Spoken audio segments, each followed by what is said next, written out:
Eu gostaria de falar sobre o artigo que fechou a nossa campanha do mês de dezembro.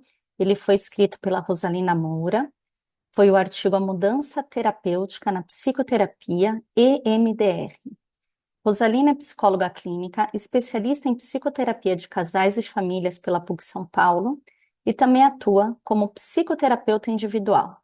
Em sua prática clínica, integra algumas abordagens terapêuticas, como a sistêmica, o Internal Family Systems e a EMDR, uma abordagem inovadora de reprocessamento de memórias, especialmente eficaz no tratamento de traumas emocionais.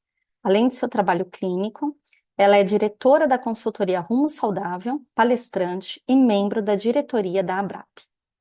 Rosalina, seja muito bem-vinda. Eu gostaria de te perguntar como o modelo PAI, ou modelo de processamento automático da informação, proposto por Shapiro, explica o adoecimento mental e emocional. Bom, em primeiro lugar, agradecer, né, como todos os colegas aqui, por essa oportunidade, pelo convite do George, né, pelo acolhimento aí de vocês.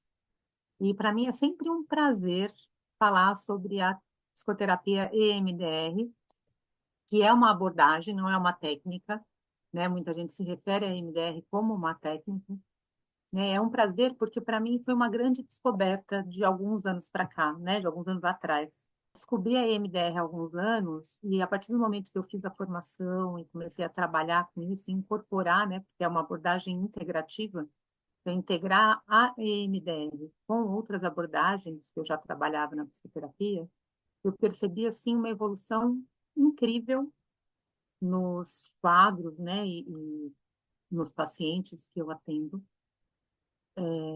A EMDR ela traz, ela é uma abordagem, então, como eu falei, integrativa, mas ela também trabalha com protocolos específicos e com uma compreensão da psicopatologia e da saúde mental específica, né? E o modelo do processamento automático da informação tem relação com isso, né?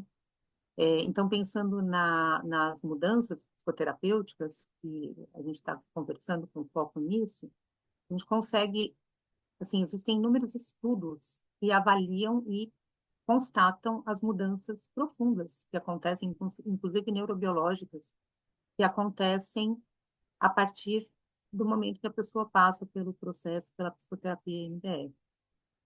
Né? Então, o sistema, o modelo PAI, de processamento automático da informação, preconiza assim que a gente tem, assim como a gente tem no nosso corpo, na nossa biologia aqui, né? Eu faço um corte, sofro uma ferida, acontece alguma situação, algum trauma comigo, meu corpo tem uma capacidade inata de lidar com isso e aí vai cicatrizar e essa ferida vai fechar, né? E tá tudo bem, eu sigo minha vida.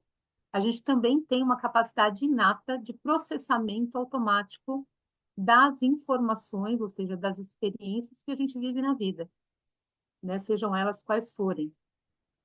Porque ao longo da vida a gente passa por inúmeras feridas. Então, o trauma, ele é um conceito importantíssimo na compreensão da psicopatologia. E o que, né, o modelo traz? Ele traz essa ideia de que ele é a base da psicopatologia, porque quando acontece um trauma, é como se o nosso sistema, um trauma, e aí existem traumas que a gente consegue naturalmente processar, digerir, né, e a vida segue, e a gente aprende com a experiência, e outras experiências vividas, né, traumáticas ou difíceis, né, adversas, elas, por N motivos, não são digeridas, não são processadas de uma forma adaptativa. Então, elas ficam ali presas, né? Se a gente for olhar junguianamente, a gente falaria dos complexos autônomos, né? A energia fica presa, mas a experiência ela passa, ela fica como se fosse uma ilha no nosso cérebro. Isso pode ser até localizado, assim, em estudos de ressonância magnética funcional, né? Então ela fica ilhada sem conexão com outras redes de memória e fica armazenada da forma como foi experienciada no momento do acontecimento. Então, com as mesmas emoções, a mesma carga emocional. Então, muitas vezes a gente tem transtornos de estresse pós-traumático e nem sabe, né?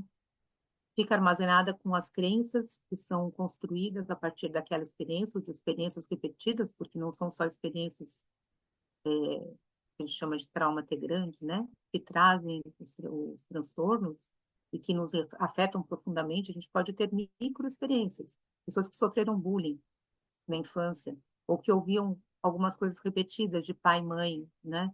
Ah, você faz tudo errado, você não acerta em nada, e que vão construir uma crença que é irracional, porque muitas vezes a pessoa ela tem na vida dela um desempenho muito bom, ela consegue funcionar muito bem, ela se relaciona, ela profissionalmente, por exemplo, ela é ótima, tem bons feedbacks, mas no íntimo ela não acredita que ela é capaz ou que ela consegue. Então, isso vem dessas experiências.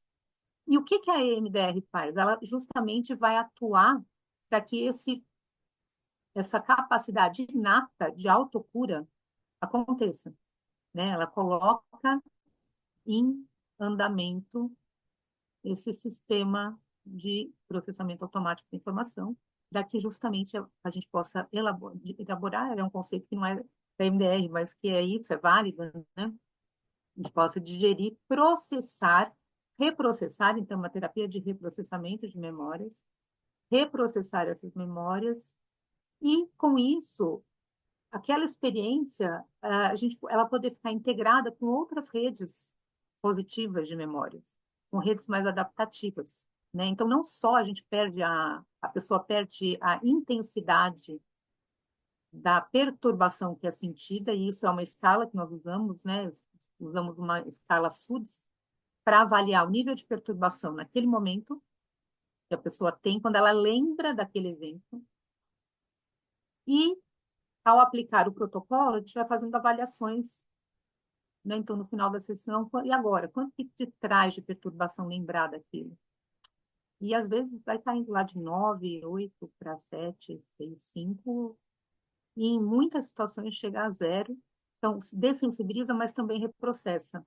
A pessoa consegue ter uma visão diferente dela mesma, né, em relação aquela temática, com consequências para o presente e possibilidades também para o futuro, né, dela ter respostas mais adaptativas para o futuro.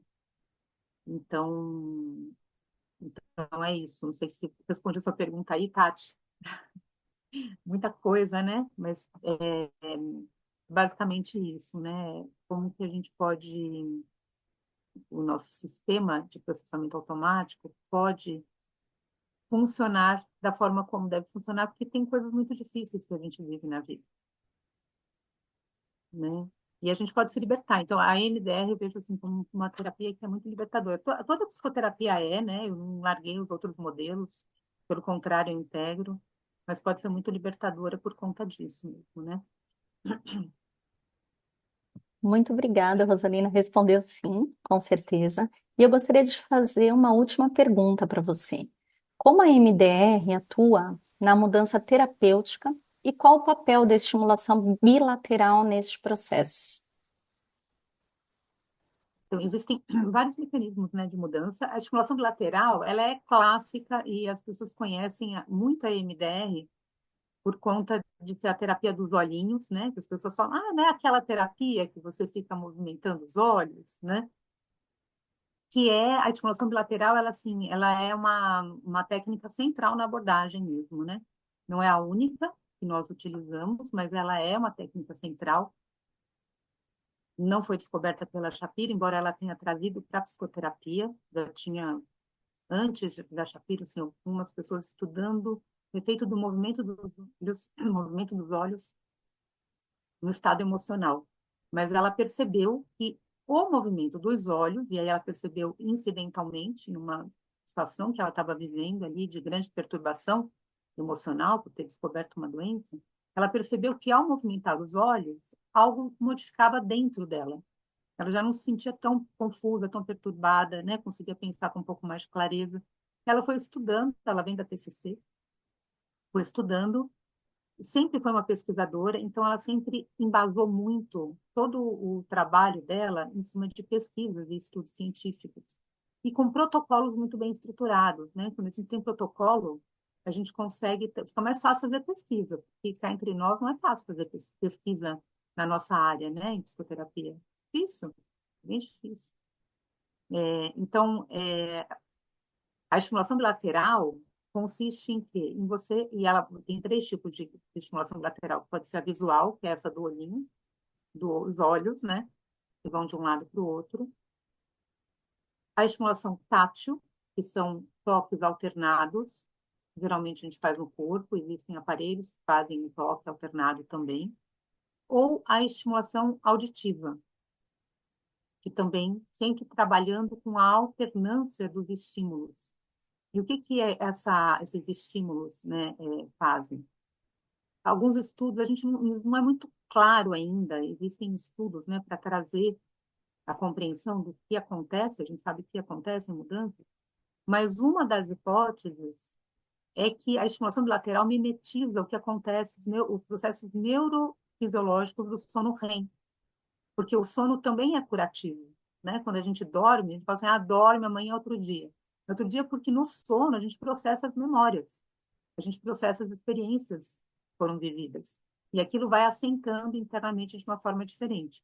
Então, a estimulação bilateral, ela traz essa mimetização, né, do sono REM, que a gente acredita que possibilita essa reorganização das memórias, né? E também traz essa comunicação dos hemisférios cerebrais. Então, razão, né, hemisfério mais racional, convencional, a gente sabe que não é tão estático dessa forma, né? E aí a gente tem uma redução de perturbação, então uma dessensibilização daquela situação e também promove a reestruturação cognitiva, né? Além disso, sim, existem pesquisas, né, que falam da neuroplasticidade, né? Então, pesquisas que demonstram alteração na atividade cerebral dos pacientes, né, tratados com MDR, e, e, e essa redução do sistema nervoso, também da hiperexcitação do sistema nervoso. Então, tem vários mecanismos que vão contribuir para essas mudanças, né? E acho que um outro ponto bem importante é que os protocolos a gente sempre busca trabalhar no passado, presente e futuro. Então, o paciente chega para uma consulta com uma queixa que é do presente. Ninguém vem e fala, porque lá, na minha infância, né, meu pai, vem com uma queixa do presente. Estou com uma dificuldade grande de concentração, tenho me sentido muito ansioso, muito ansioso. E a gente vai buscar, nesse olhar do pai, né, nesse olhar também das experiências adversas ou dos traumas, daquilo que não foi reprocessado, a gente vai buscar onde que isso começou, o que estava acontecendo, né? Ou conexões que a pessoa faz lá com a história. Então, a gente vai trabalhar no passado as bases daquela perturbação atual, vai trabalhar no presente aquilo que está realmente também trazendo gatilhos, né? Ou trazendo à tona aquele sentimento, aquele comportamento, aquele desconforto, e trabalha com projeção de futuro. Como a pessoa pode desenvolver recursos, né, internos e estratégias para lidar com aquilo de uma forma melhor quando aquela situação se repetir, né? Então, a gente tem também um protocolo aí de 3 fases. Então, acho que é isso.